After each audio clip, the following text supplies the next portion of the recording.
But the moment she turned and saw her, his smile dropped. His eyes widened in pure horror, and he stumbled backward. "Obina," she said again, slowing down. "It's me, Aberry." "No!" he shouted, pointing at her. "No, you can't be Aberry. What kind of monster are you? Stay away from me."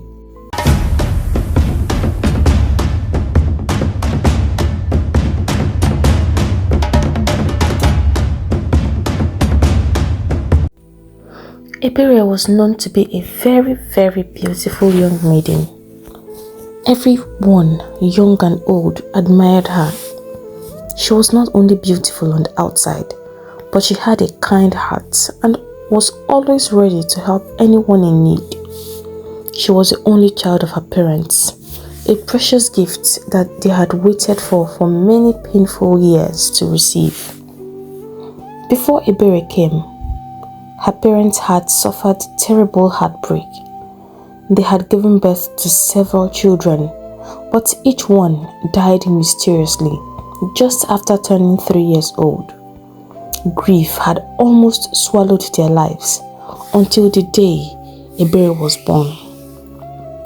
Even then, the villagers whispered behind their backs, calling Aberry an Obanje, a spirit child that comes to torment parents by dying young. Many people believed she would not live long, just like the others. They waited, counting the days as she grew. But Aberry surprised them all. She crossed the dreaded 3-year mark, and not only did she survive, she blossomed into the most stunning maiden Ufoma village had ever seen.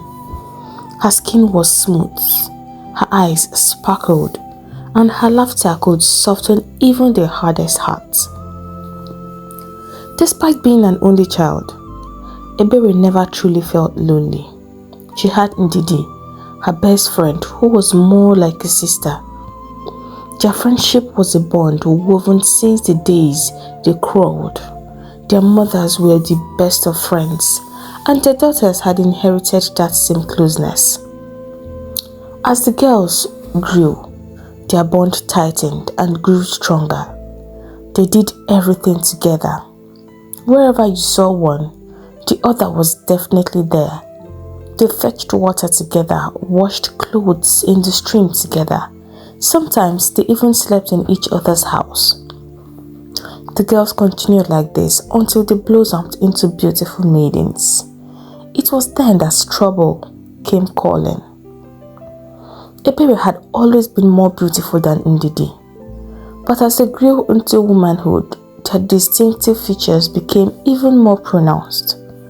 Indidi was not ugly, she was beautiful, but Aberry had the kind of beauty that was impossible to ignore. She turned heads wherever she went, and most of the young men of Ufoma clamored for her attention. As soon as the maidens became ripe for marriage, suitors started coming from left and right. Almost every man wanted Aberry to be his wife. The proposals were so much that she became confused as to who to settle for. In all of this, it seemed that Indidi was invisible. She did not get suitors like Aberry, and it worried her so much. She complained to her mother one day. Unknown to her, her mother had also been worried about the same thing and had spent days and nights thinking about it. Mama Indidi concluded that Aberry was the cause of her daughter's misfortune. "You keep following her everywhere, and her beauty has overshadowed yours. The young men will always notice her before they notice you." "So what do I do now?" the worried Indidi asked. "You need to stop hiding behind the shadows of Aberry. I know she's purposely snatching the attention of all the young men. I see very clearly how much she enjoys it. That is why she has refused to pick one of the suitors. You must stay away from her so that your beauty can also shine." Indidi thought about what her mother said, but she knew that she could not stay away from Aberry. They had become so close that She could not imagine what life would be without her. She continued her friendship, but there was now a difference. Ordinarily, the girls usually talked about Aberry's suitors and laughed mischievously at the ones who looked or behaved funny. But after her conversation with her mother, Indidi started thinking differently.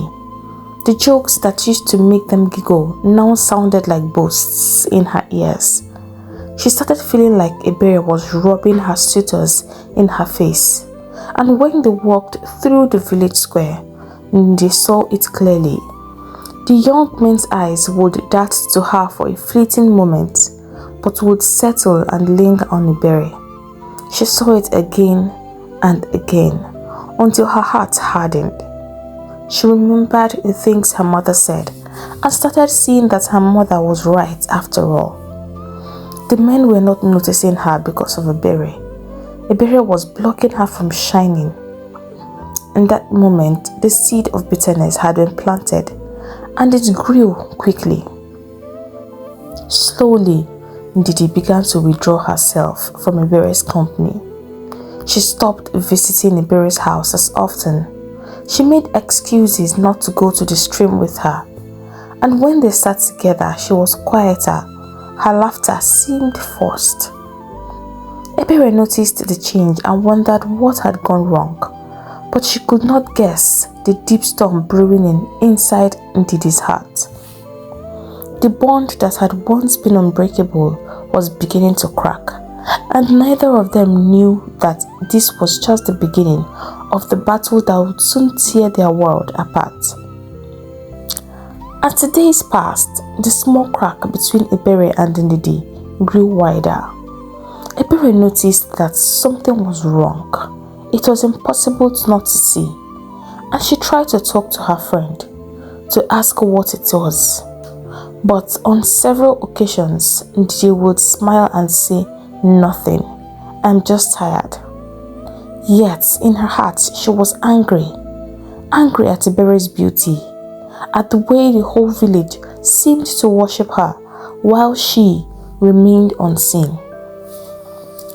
It got to a point that it became unbearable for Indidi, and she avoided Aberry entirely. For some reason, it made a little difference. Some of the young men did start to notice her, but those ones did not tickle her fancy. There was one certain young man she wanted to notice her. His name was Obina, the son of a wealthy palm oil merchant right there in Ufoma. Indidi had secretly admired him since they were teenagers, and she always imagined that one day, when they grew up, he would magically like her back, and they would live together as husband and wife, happily ever after. Now, Obina had grown into a young, able-bodied young man. He was tall, handsome, and every maiden's dream. But so far, Indidi's dream did not look like it was going to come true anytime soon. Obina did not notice or show any interest in her. They were friendly and talked when their paths crossed. Yes, but it was obviously not in the way Indidi hoped for. One day, something happened that shattered everything. Obina and his family came to ask for Aberry's hand in marriage. Just like the other maidens in Ufoma, Aberry also had a heavy crush on Obina. He was exactly the kind of man she wanted. He was calm, hardworking, jovial. It was impossible to be around him and not laugh. And despite the fact that he was born into a wealthy family, he was very humble. When the family came with their proposal, Aberry smiled shyly and accepted his gifts. And soon this village started buzzing. Aberry had finally chosen a husband. Indidi nearly ran mad when she heard the news. She went there immediately to see for herself. Alas, it was true. She burned with jealousy. Seeing her Obina fall for Aberry too was too much to bear. All her dreams and hopes had been destroyed. Indidi ran home like someone being chased by spirits. The moment she stepped inside, she collapsed on the floor and cried like a child. The sobs came from deep inside her chest. Tears poured from her eyes like heavy rain. She did not care who heard. Her heart had shattered into pieces. She was still crying when her mother returned from the market, her basket balanced on her head. The moment Mama Indidi saw her daughter's swollen face and trembling shoulders, she dropped the basket and rushed to her side. "What is it? Indidi, what happened to you? Who hurt you?" she asked, fear tightening her voice. Indidi raised her face, her eyes red and filled with pain. "Mama, it's over for me. My life is finished." "Over? Which life is over? What do you mean your life is over?" her mother asked. "Did someone die?"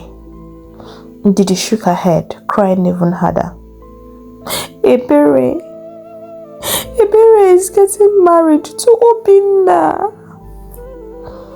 Mama Indidi blinked, confused. So? Let her marry him now. You two can now find your own husband and rest. Is that why you are crying like a widow?"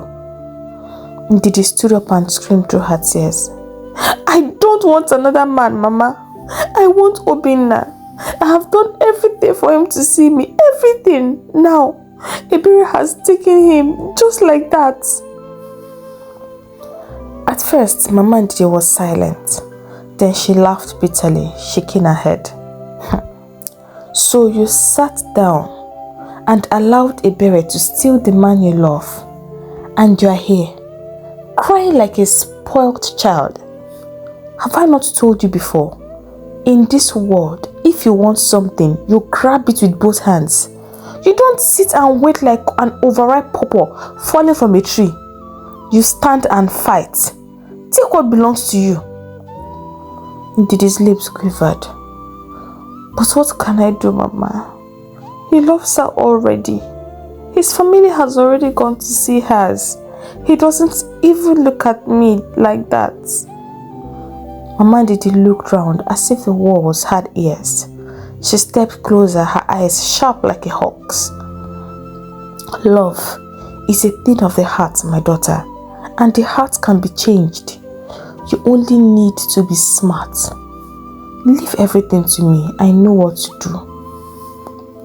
That night, while the rest of Ufuma slept, mother and daughter crept through the shadows like thieves. They walked quietly, their slippers making no sound as they headed to the edge of the forest. There, in a crooked mud hut, surrounded by tall trees, lived Nwanyogo, the woman of charms. Long ago, she had been part of the village, but her dark powers became too dangerous. The elders banished her when a man went mad after drinking a love potion she gave him.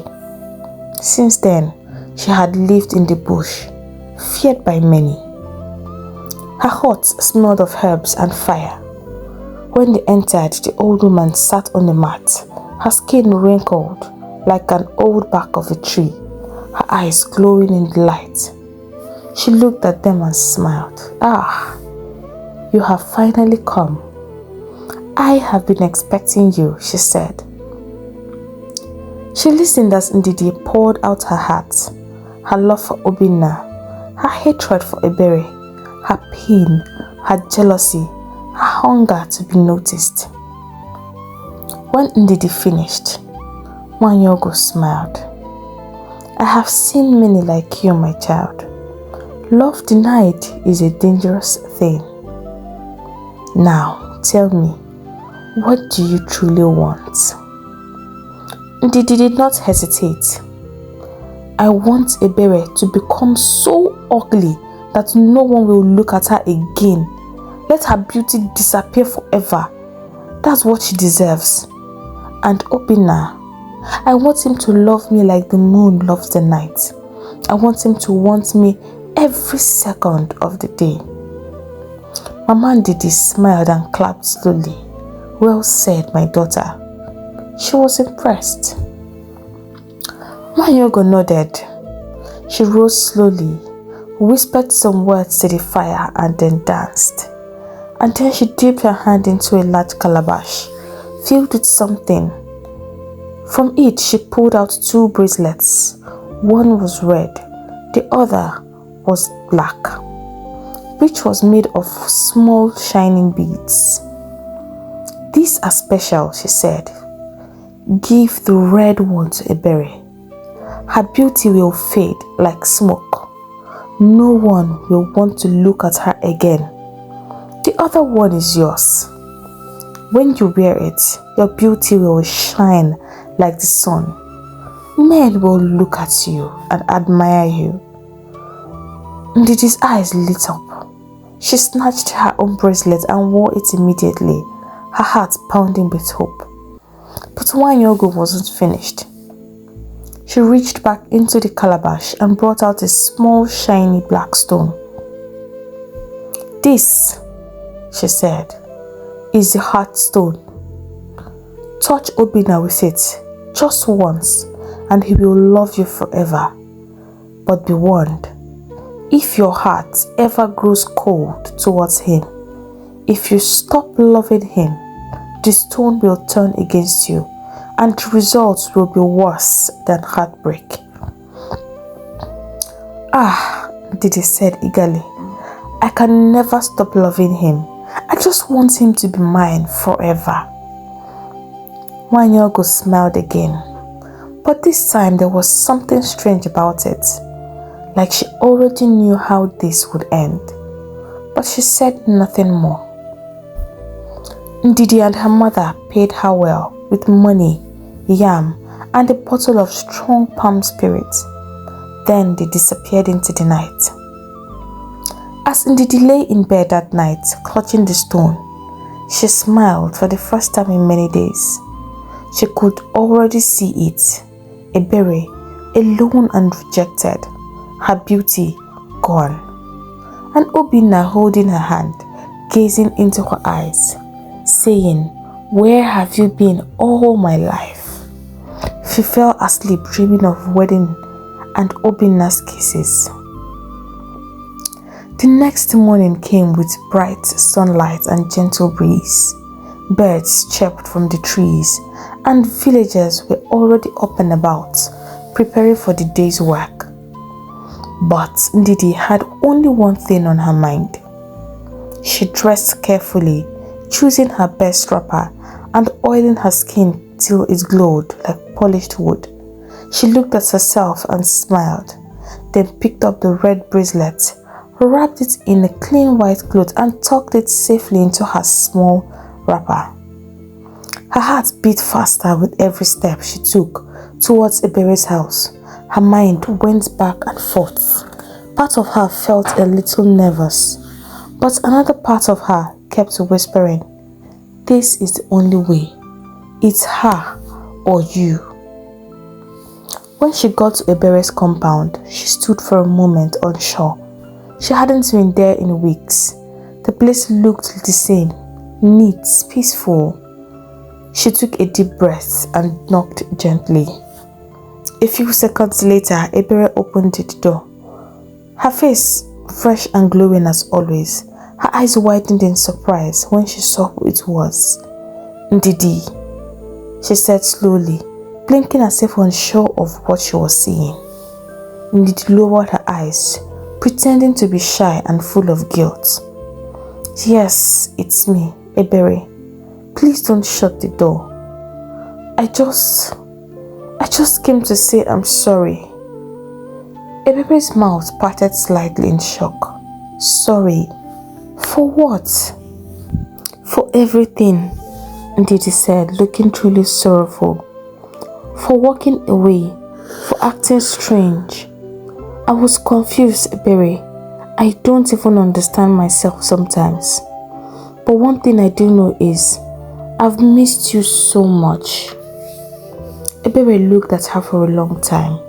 Then slowly her face softened. Indidi, I've missed you too. I kept wondering what I did wrong. You did nothing, Indidi said quickly, tears forming in her eyes. Real or fake? Even Indidi did not know. You've always been a good friend to me, she continued. I was a foolish one. I allowed silly thoughts to poison my heart. But no more. I want my sister back. At that moment, all the pain and confusion between them seemed to vanish. Aberry smiled and opened her arms. Indidi rushed into them and the two girls hugged each other tightly, like the good old days. Aberry even began to cry a little, her heart full of joy that their friendship had been restored. After they pulled away, Indidi reached into her bag and brought out the beaded bracelet. I brought you something, she said, smiling sweetly. A gift to seal our friendship again. I saw it and it reminded me of you. I just felt it would look very beautiful on you. Aberry unwrapped the cloth slowly and gasped. Wow, it's beautiful. The beads are so red and shiny. Indidi nodded. It's special for someone special like you.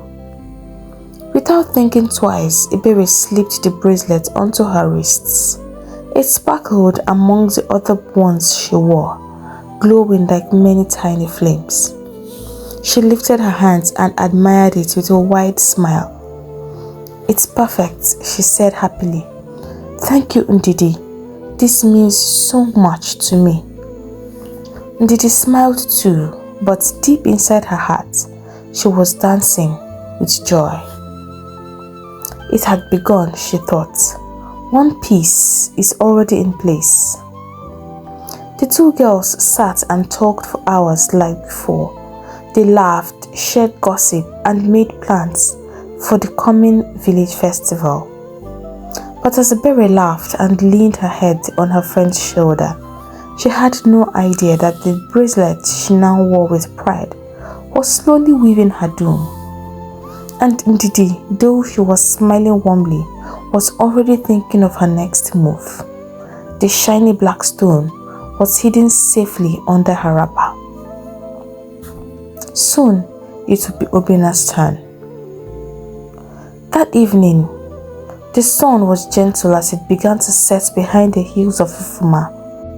Aberry and Indidi, hand in hand, walked towards the village square like they used to, talking and giggling as if nothing had ever come between them. But as they strolled past the first group of people, something strange happened. A woman carrying firewood glanced at Aberry and froze. Her eyes widened, and she gripped her child tighter, pulling him close and quickly stepping aside. Aberry noticed it, but tried to shake it off. Then, another man they greeted stared at her with confusion and mumbled something under his breath before quickly walking away. Indidi, Aberry whispered, leaning closer. What's wrong? Are people looking at me strangely? Indidi turned. No, now. You look as beautiful as always, she said swiftly. Maybe they're just surprised to see us back together again. But more odd glances followed. A group of girls burst into hushed giggles after looking at Aberry and whispered among themselves, covering their mouths. A young boy screamed when she bent to greet him and ran off crying. Aberry stopped in her tracks. Indidi, are you sure there's nothing on my face? Is there dirt? A rash? Something strange? Indidi tilted her head, pretending to study her. No, she said, brushing Aberry's cheek with mock concern. Your skin is glowing, as usual. Don't worry, people are just being dramatic. You know how they get. Still, Aberry's heart grew heavier with every step. Her chest tightened with confusion. They arrived at the village square, where youths were already dancing, chatting, some were playing games as usual. The moment Aberry and Indidi stepped in, everything changed. The music slowed and then stopped. Chatters turned into murmurs. People stopped what they were doing and stared. Some pointed, some covered their mouths in horror. Others quietly stepped back as if something dirty had entered the square. The whispers grew louder. Who is that? Is that Aberry? What happened to her face? Aberry stood frozen, her hands trembling. Indidi, what's going on? She asked in a tiny voice. Why is everyone staring like this? Indidi blinked rapidly, pretending to be just as confused. I don't know. Maybe it's your clothes or something, she lied. Aberry slowly turned around, scanning the crowd for someone familiar. Someone who would smile and tell her she was imagining things. Then she saw him, Obina. He stood on the other side of the square, laughing with his friends. Relief filled Aberry's heart. Surely Obina would tell her the truth. He would look at her the way he always did, with that warm, friendly gaze. She ran toward him, calling out his name, smiling. Obina! But the moment she turned and saw her, his smile dropped. His eyes widened in pure horror, and he stumbled backward. Obina, she said again, slowing down. It's me, Aberry. No! He shouted, pointing at her. No, you can't be Aberry. What kind of monster are you? Stay away from me! Gasps echoed around the square. Aberry froze mid-step, her words spun. Her mouth opened, but no words came out. Then Indidi stepped forward quickly, looking concerned. Obina, calm down, she said, placing a gentle hand on his shoulder. Hidden in her palm was a small shiny black stone. As soon as the stone touched him, a strange light flickered in Obina's eyes.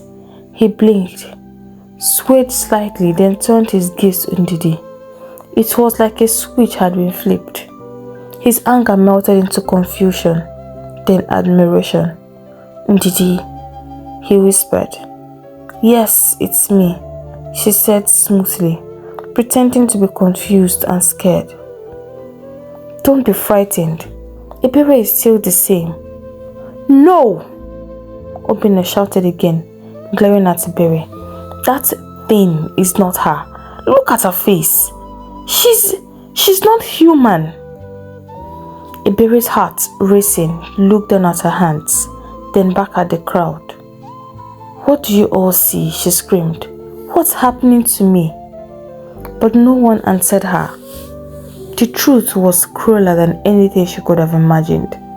Her face still felt flawless and beautiful to only her, but appeared to everyone like that of a monkey. Her smooth skin, her perfect smile had all been twisted by the power of the charm, and it all looked scaly. Children pointed. A group of boys howled like animals. Some maidens held their noses as if she smelled. Aberry broke into tears and ran out of the square, the sounds of ridicule chasing her like angry bees. Indidi stood still, calm and victorious, as Obina now stared at her like she was the only maiden in the world. And in her heart, she smiled. Now, she thought, everything is finally mine. Aberry ran all the way home, tears pouring down her face like rain in the harmattan. Her wrapper was half loose, her slippers were missing, and her breath came in broken sobs. Mama, Mama! She cried out as she entered the compound, running straight into the kitchen, where her mother was bending over the fire, making the night's food. Startled, Mama Aberry looked up sharply. Aberry, what is it? But then she saw her daughter's face, what she now saw, and her heart nearly jumped out of her chest. She screamed, dropping the cooking spoon and backing away like she had seen a spirit. What is this? What happened to your face? Aberry collapsed to the ground, crying bitterly. I don't know, Mama. My face feels normal, but everyone is running away from me. Even Obina. He called me a monster. Mama Aberry fell beside her daughter, clutching her and wailing. She began screaming for help, her voice rising to the sky like the cry of a mourning widow. Ndibanye, Umu Obodo, come and see, oh. Come and see what wicked people have done to my daughter. Neighbors heard the commotion and came running. But the moment they laid eyes on Aberry, they froze in shock. Whispers began. Faces turned away. One woman crossed herself and quickly backed out of the compound. Nobody wanted to come close. That night, there was no fire in the kitchen again. The once cheerful compound of Mazi Okafor turned silent, dark and full of sorrow. Not even the crickets dared to sing. No one slept. Mama Aberry sat by her daughter's side, holding her hand, crying silently. Mazi Okafor paced up and down, whispering prayers to the gods. But by morning, another storm came. Obina's family arrived at their compound, dressed stiffly, their faces long. Mazi Okafor came out to meet them. Hopefully, they had come with kind words. But they didn't. We heard the troubling news, Obina's father said. We came to see for ourselves if it is true. When Aberry stepped out, the moment Obina's family saw her, they gasped and moved back. Obina's mother spat on the ground 3 times. We cannot allow our son to marry someone carrying such a heavy curse, she declared. Please, Mama Aberry begged, falling to her knees. She's still our Aberry. This thing, whatever it is, just happened yesterday. Maybe we can find help. But their reply was cold. We cannot associate ourselves with your family anymore. Whatever darkness follows this girl must not come near our household. And just like that, the engagement was broken. Word spread like wildfire. Everyone in Ofuma heard what had happened. Shop owners whispered when they saw her mother. Women refused to let their children visit the compound anymore. Men at the palm wine joints joked about it. And the children saw her and screamed, running like they had seen a ghost. They started calling her names. Aberry monkey face, Aberry the cursed spirit woman. Aberry stopped leaving the house. She sat all day by the window, her heart shattered. But of all the pain, of all the rejection, what caught her the deepest was Indidi. Indidi, her childhood friend, her sister in everything, her companion through rain and sunshine. Indidi now treated her like a leper. One quiet afternoon, desperate for comfort, Aberry found the strength to walk to Indidi's house. Her head was low, her scarf tied over her head. Her legs were shaking with shame and fear, but she knocked. Indidi came out and froze when she saw her. Aberry, she said in a low, sharp voice, glancing over her shoulder nervously. What are you doing here? I just wanted to see you, Aberry said, her voice trembling. I needed someone to talk to. Everyone's avoiding me. I thought that maybe you could. Please go, Indidi said quickly, interrupting her as she stepped back. People will see us together. They will start saying I'm cursed too. Aberry's mouth opened slightly, her heart broken again. Indidi, it's me. I said go, Indidi hissed, glancing around to be sure no one was watching. Please just go. I don't want any trouble. Aberry turned slowly and walked away. This time without tears. She had cried too many tears. Her eyes were now dry. When she got home, she stared into her tiny mirror, hoping to see what everyone else saw. But her reflection stared back at her. Same smooth skin, same soft eyes, same face. "Why?" she whispered to the mirror. "Why do they see something I cannot see?" But there was no answer. All of Aberry's suitors disappeared one by one. The men who had once lined up to greet her, bring gifts, and shower her with praises vanished into the thin air. Even those who had sworn that they would fight lions just to win her heart now crossed the road to avoid her. All except Akenna, the son of Mazi Onyeka. Akenna, the tall and broad-shouldered hunter, was known throughout Ofuma and even the surrounding villages. His aim never missed and his traps never failed. Akenna had initially been one of the young men that had come to ask for Aberry's hand in marriage, but she had turned him down. For years, Akenna had watched Aberry from afar. Her calm nature, her gentle laughter, and the way her eyes sparkled when she smiled made his heart dance. Many times, he had sat in the forest, bow in hand, daydreaming about her. And the day he heard that she had agreed to marry Obina, she had been heartbroken. But he respected her choice. Until the day he saw what had become of her. He was there in the village square and had seen the way Obina humiliated her, and his heart broke again, not just because of her looks, but because as a hunter, accustomed to the way of the spirit, he could see something others could not. A darkness was hovering around her, and this was not natural. He could sense it the way animals sense danger.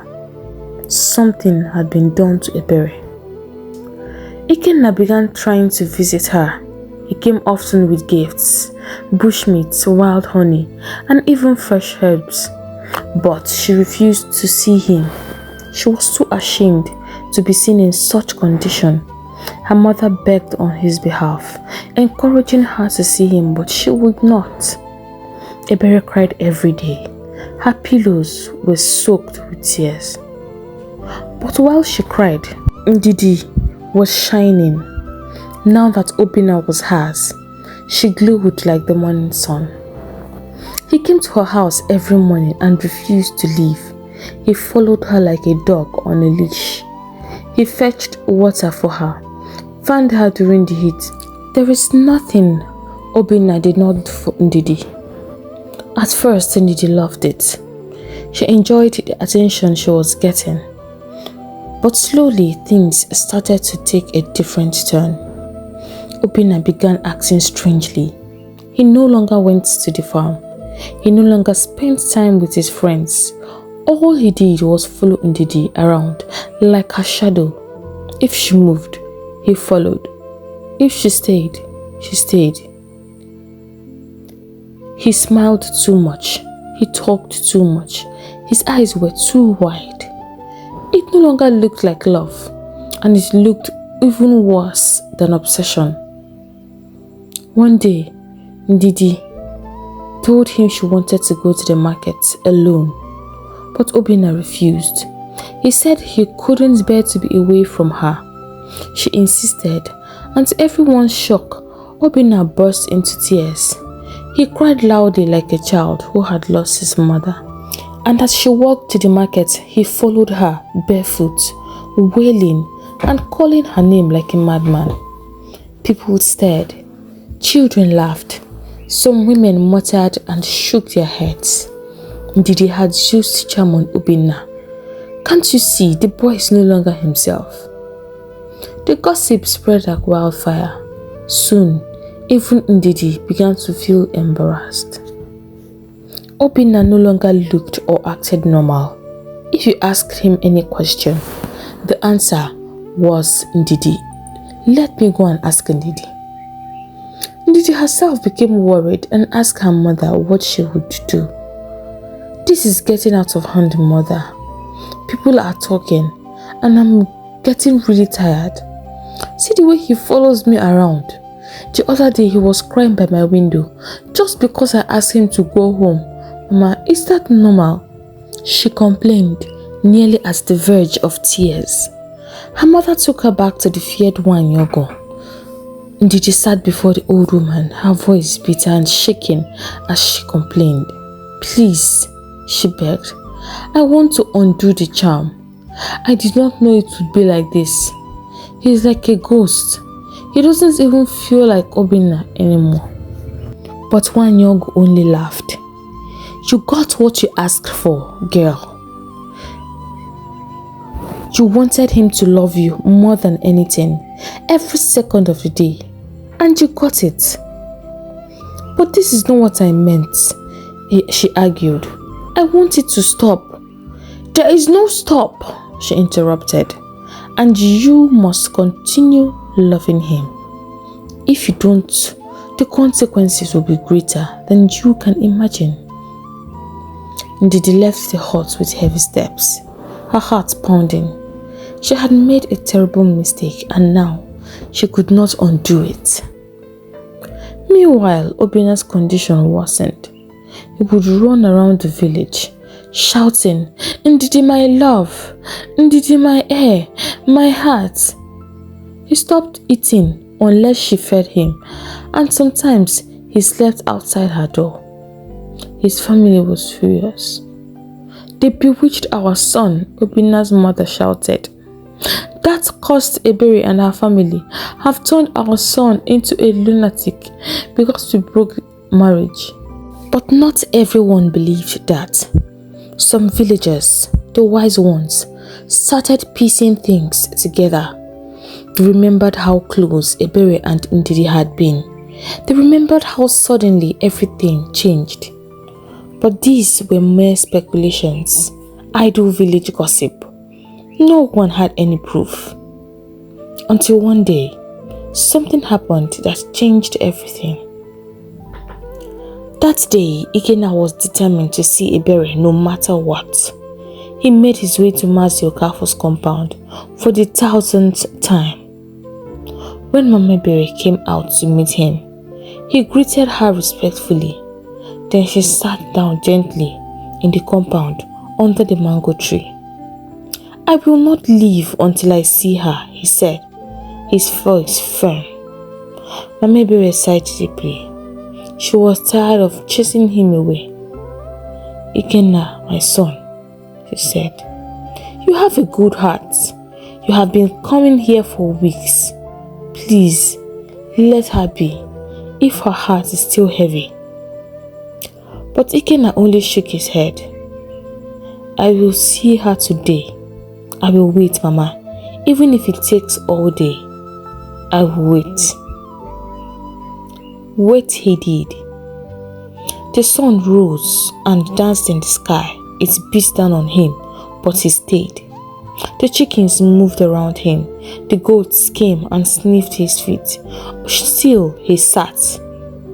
When Aberry peeked through the curtain, she saw him, still sitting there. By the evening, her heart began to soften. Finally, she opened the door. Let him come in, she said quietly. Akenna stepped inside slowly, bowing his head. Aberry stood a good distance away, her head faced towards another side. Why are you so bent on seeing me, Akenna? She asked, her voice low. I don't want anyone's pity. I do not pity you, Aberry, he said gently. I see your pain and I know this is not ordinary. I am a hunter. I know evil when I see it. I can feel it. I can sense it. Someone did this to you and it breaks my heart to see you this way. Her eyes filled with tears. Why are you so kind to me, Akenna? Akenna moved closer and looked into her eyes, his own voice trembling a little. Because you are kind. Because I know the Aberry I've always admired is still in there beneath all this. I don't want you to lose hope. I believe we can find help. There is a powerful seer in Umawolo. If you agree to go with me, I believe you will find a solution. Aberry wiped her tears as her eyes lit up. Are you sure about this? She whispered.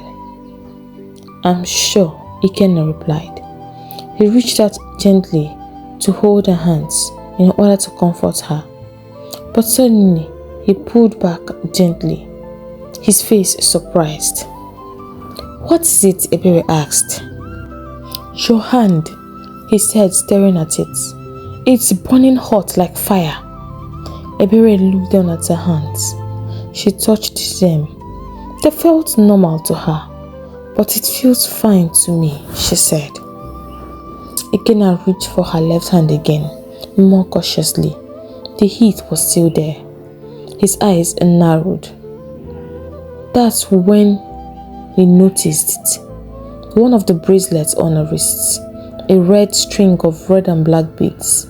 It looked too perfect, too polished, like it did not belong there. It looked different from the other beads she wore. His hunter's instinct told him something wasn't right. Where did you get that bracelet from? He asked. Aberry looked at the bracelet and smiled sadly. It's the friendship bracelet Indidi gave me, she said. Back when everything was still fine, I always wore it because I missed her. But Akenna's eyes grew serious.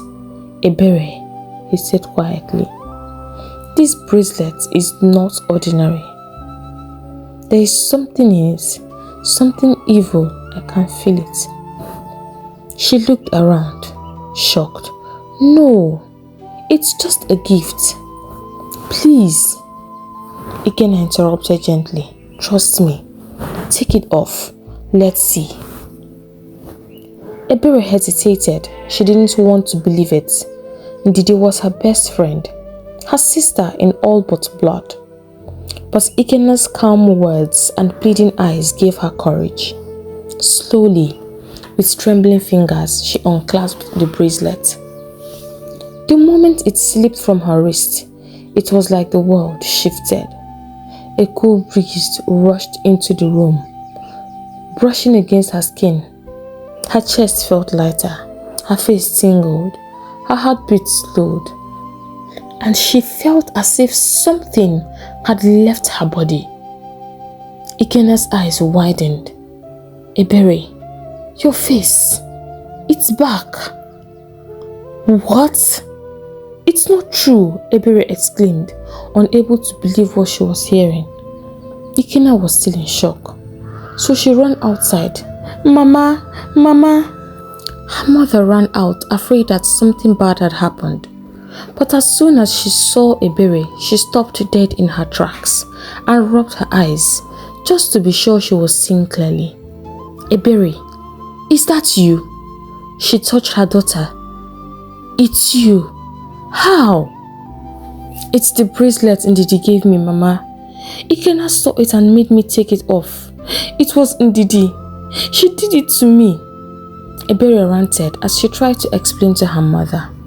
It was a very emotional moment as mother and daughter held each other and cried.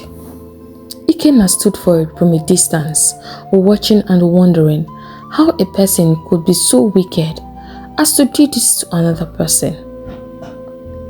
As soon as everyone was calm, Aberry decided she would go and confront Indidi. I want to know why she would do this to me, and I want to see the look on her face when she sees me. Akenna insisted he would go with her, and she did not argue. Aberry's heart beat fast as she marched towards Indidi's compound.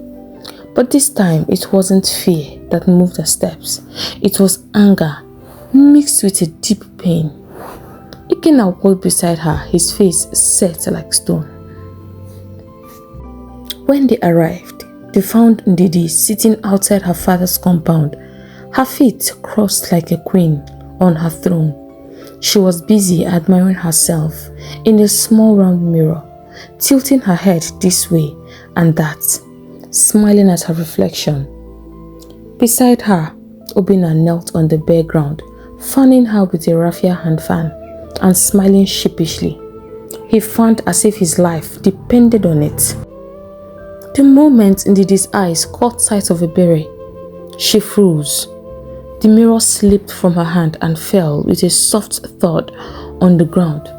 Her face turned pale, her lips trembled. Aberry's fear was confirmed by seeing her reaction.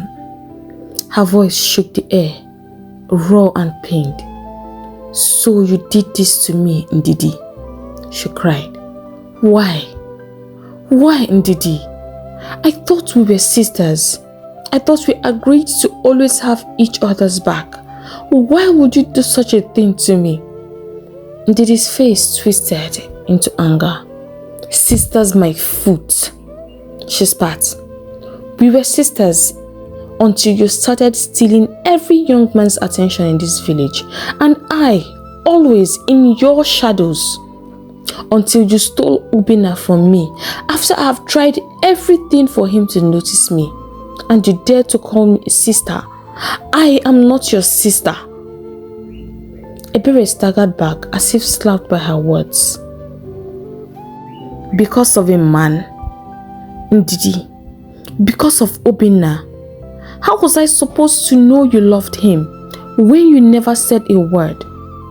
I did not ask him to marry me." Before Indidi could shoot back another poison, Obina suddenly started ranting. "Yes, Indidi. I love you, Indidi. I love you, Indidi. I love you, Indidi." He kept repeating the same words like a broken radio. By this time, a small crowd had gathered, villagers whispering and watching with wide eyes. Indidi's face darkened with shame and rage. She turned to Obina, her anger boiling over. "Leave me alone," she screamed. "Stop following me around like a dog. Ah, I'm tired. You just keep embarrassing me in this village. What is this?" Suddenly, the wind picked up, swirling dust and dry leaves through the air. It blew hard, then stopped so suddenly that everyone paused. A strange silence fell, and then Obina blinked. He looked around, confused. "Where am I? What is happening?" A gasp rippled through the crowd. People began to murmur. It became clear as daylight. Obina had been under a spell. The son of Mazi Okoro, reduced to a puppet. Indidi's face drained of color. She opened her mouth to speak, but instead, she let out a wild laugh. "Hey, hey, hey! I did it. I did it. I made him mine, and I gave Aberry the bracelet. I charmed Obina. Obina must love me. Obina must love me. Obina must love me." She sang and danced, laughing like a mad woman. Her hands clawed at her hair and tore at her clothes. Her mother returned from the market to meet the scene unfolding. She let out a wail that shook the heavens. "Ah, my daughter has run mad. Somebody help me! Somebody help me!" she screamed, beating her chest and pulling at her hair tie. But no one moved to help her. Some villagers hissed and turned their backs. Others spat on the ground and walked away, shaking their heads. "This is the reward of wickedness," they muttered. That night, Mama Indidi managed to drag her mad daughter back to Nwanyogo, the witch who had promised them power. But the woman only laughed and waved them off. "Every action has a consequence," Nwanyogo said, her eyes hard as stone. "This is the reward of your evil. I cannot help you." Mama Indidi left with her daughter, her heart heavy with regret and shame. They were now paying dearly for the darkness they brought upon themselves. A few days later, the peace slowly returned to the village. Then one morning, Obina and his family, dressed in their fine clothes, returned to Mazi Okafor's compound. They brought goats, yams, and palm wine to beg for forgiveness. Obina's face was sober. He looked at Aberry with bleeding eyes. "Please, Aberry," he said, "give me another chance. Let us marry properly this time. I love you." But Aberry shook her head. Her voice was firm and clear. "No, Obina, you never loved me. It was my beauty you loved. And when trouble came calling, you ran and humiliated me in the presence of everyone. I want a man who will love me for who I am, inside and not out. And that man is definitely not you." Her words cut deep. Obina and his family hung their heads in shame and left quietly with their gifts. As the days passed, more suitors came, everyone professing their love, eager to marry Aberry after hearing all that had happened. But Aberry turned them all down. Her heart had already chosen. The only man she wanted was Akenna, the man who saw her pain, stood by her when the world turned away, and loved her unconditionally. And so, in a grand ceremony, blessed by the whole village, Aberry and Akenna became husband and wife. Their wedding was filled with joy, laughter and dancing that lasted for days. And as they built their home together, love and peace followed them all their days. They lived together happily ever after.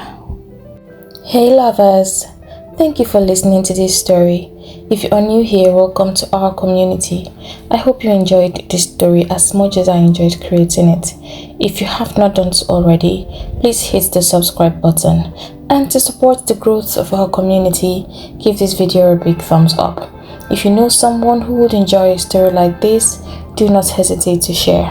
Don't forget to leave a comment down below. Remember, like, share, drop a comment and subscribe. I'll take my leave now, but I hope to see you in my next video. Bye.